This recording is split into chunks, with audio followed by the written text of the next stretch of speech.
Assalamualaikum warahmatullahi wabarakatuh. Kami dari kelompok 6 akan mempresentasikan hasil kerja kelompok kami. Kami mendapatkan judul struktur organisasi. Kelompok kami beranggotakan 5 orang. Yang pertama ada Revaldi Reza Wijaya, yang kedua Afgan Rizaldi, yang ketiga ada Linggar Trihimawan, yang keempat ada Muhammad Buzaki, dan yang terakhir ada saya sendiri, Raihan Adiana Juher. Langsung masuk ke materinya aja.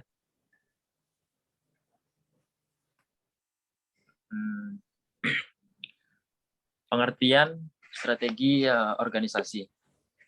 Secara etimologi, strategi berawal dari turunan kata dalam bahasa Yunani, yaitu strategos, yang berarti komandan militer pada zaman demokrasi Athena. Pada awalnya, kata ini dipergunakan untuk kepentingan militer saja, tetapi kemudian berkembang ke berbagai bidang yang berbeda seperti strategi bisnis, olahraga, misalnya sepak bola dan tenis, terus catur, ekonomi, pemasaran, perdagangan, manajemen strategi, dan lain-lain. Sedangkan pengertian organisasi secara umum adalah tempat atau wadah bagi orang-orang untuk berkumpul, bekerja sama secara rasional dan sistematis, terencana, terpimpin, dan terkendali dalam memanfaatkan sumber daya berupa uang, material, mesin, metode, dan lingkungan. Ada juga sarana-prasarana, data, dan lain sebagainya yang digunakan secara efisien dan efektif untuk mencapai tujuan organisasi. Selanjutnya akan diteruskan oleh teman saya. Kemudian tingkat strategi dalam organisasi. Pada umumnya, strategi organisasi terbagi atas 3 tingkatan utama, yaitu strategi tingkat korporasi atau corporate level strategi, kemudian strategi tingkat unit bisnis atau business unit level strategi, dan strategi di tingkat fungsional atau functional level strategi.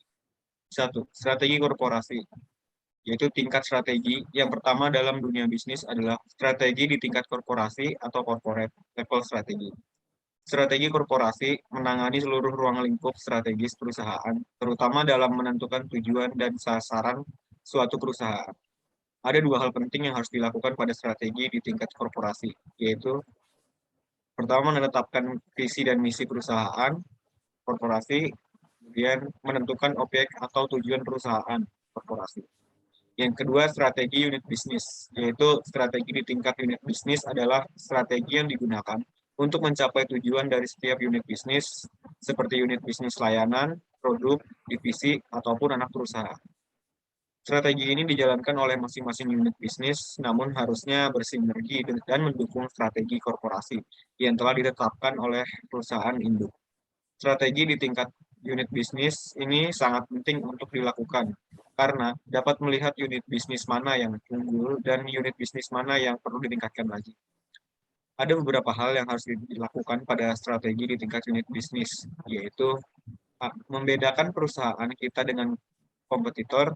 Salah satu cara yang terbaik untuk mengetahui apakah unit bisnis kita telah melakukan yang terbaik adalah dengan menggunakan analisis SWOT. Yang B, menetapkan objektif atau tujuan dan tindakan-tindakan yang mendukung strategi di tingkat unit bisnis dan strategi di tingkat korporasi. 3. Strategi fungsional. Strategi di tingkat fungsional adalah strategi yang dirumuskan secara spesifik pada area fungsional tertentu untuk mendukung strategi unit bisnis. Area fungsional ini meliputi departemen-departemen yang dapat di unit bisnis seperti pemasaran, produksi, keuangan, sumber daya manusia, IT, serta penelitian dan pengembangan. Strategi fungsional ini biasanya dihasilkan dan dievaluasi oleh kepala departemen seperti kepala pemasaran, kepala keuangan, kepala produksi, dan operasi. Individu-individu ini dapat membantu memastikan bahwa departemen menjalankan elemen strategis yang ditetapkan serta memastikan komponen-komponen di fungsional ini membantu mendukung strategi di tingkat unit bisnis maupun strategi di tingkat koperasi. Ada beberapa hal yang harus dipertimbangkan dalam menetapkan strategi di tingkat fungsional, yaitu yang pertama, memahami setiap rincian proyek dan pengukurannya. Kedua, pastikan strategi yang ditetapkan di tingkat fungsional ini harus selaras dengan strategi di tingkat unit bisnis dan strategi di tingkat korporasi. Yang ketiga, hanya perlu mengukur data-data penting yang menentukan pencapaian terhadap sasaran dan tujuan utama. Selanjutnya dilanjutkan oleh teman saya.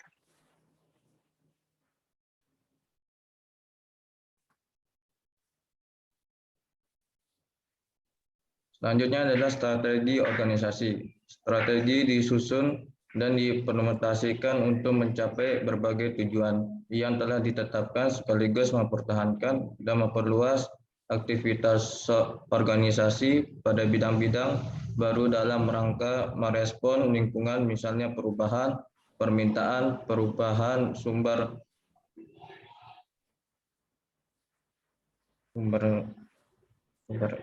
pasokan, fluktuasi kondisi ekonomi, perkembangan teknologi baru, dan aktivitas-aktivitas para pesaing. Menurut Robin, dalam KUSD 2019-90 ada 4 dimensi pokok yang terkandung dalam strategi, yaitu pertama, inovasi, kedua, diferensiasi pasar, yang ketiga, jangkauan brand, 4, pengendalian biaya.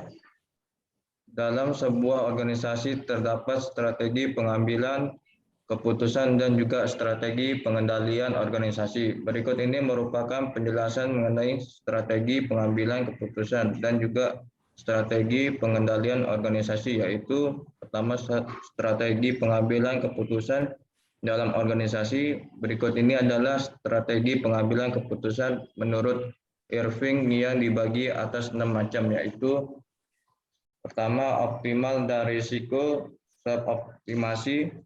Terus kedua, kepuasan. Terus yang ketiga, quasi satisfying.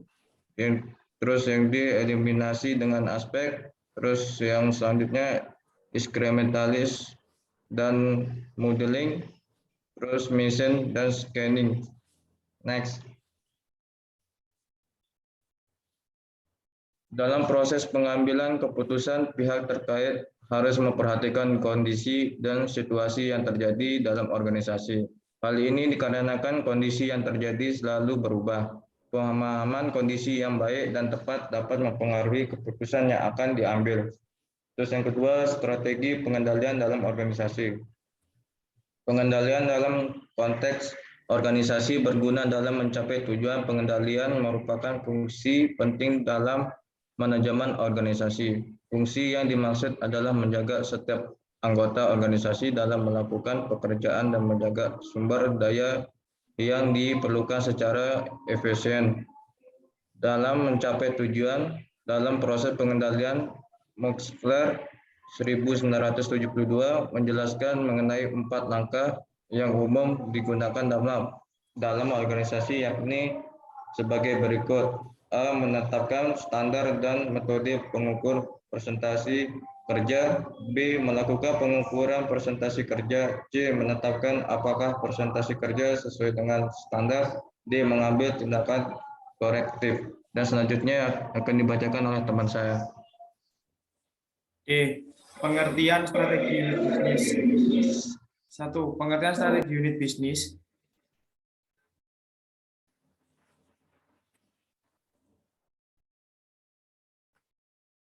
Pengertian strategi unit bisnis. Strategi bisnis atau sering disebut strategi unit bisnis ini bisa berupa strategi di level anak perusahaan, divisi link produk, atau profit center lain yang memiliki otonomi pengelolaan bisnisnya sendiri. Isu dalam strategi bisnis adalah bagaimana mengkoordinasikan fungsi-fungsi bisnis manajemen untuk mencapai keunggulan kompetitif.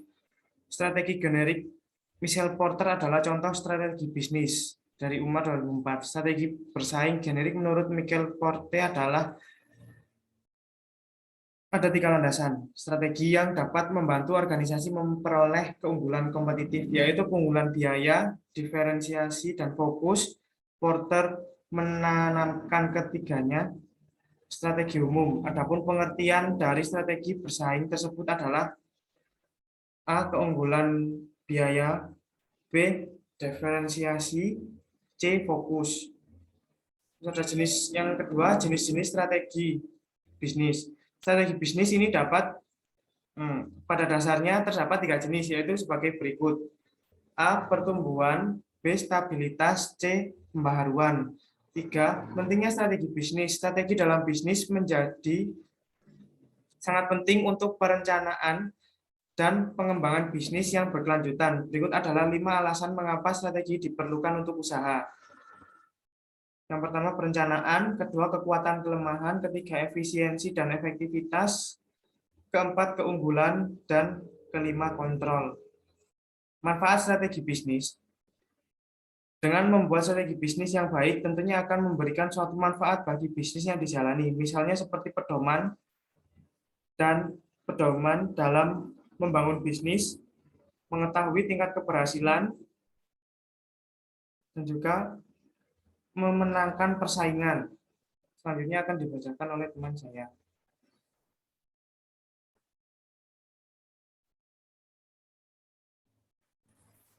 Analisis SWOT.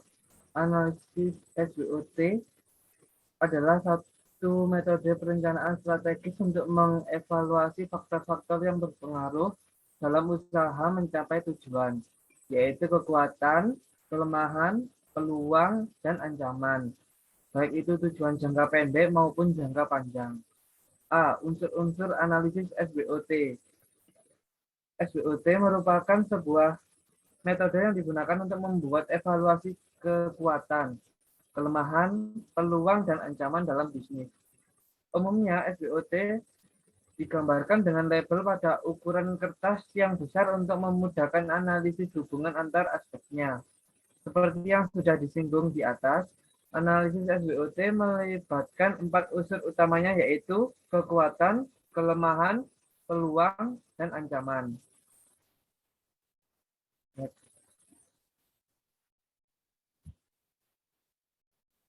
Fungsi dan tujuan analisis SWOT. Tujuan analisis SWOT adalah untuk membenarkan faktor-faktor internal dan eksternal perusahaan yang telah dianalisis. Apabila terdapat kesalahan, perusahaan itu berjalan dengan baik, maka perusahaan itu harus mengolah untuk mempertahankan serta memanfaatkan peluang yang ada secara baik. Begitu juga pihak perusahaan harus mengetahui kelemahan yang dihadapi agar menjadi kekuatan serta mengatasi ancaman menjadi peluang. Oke, sekian presentasi dari kelompok kami. Jika ada kurangnya kami mohon maaf. Wassalamualaikum warahmatullahi wabarakatuh.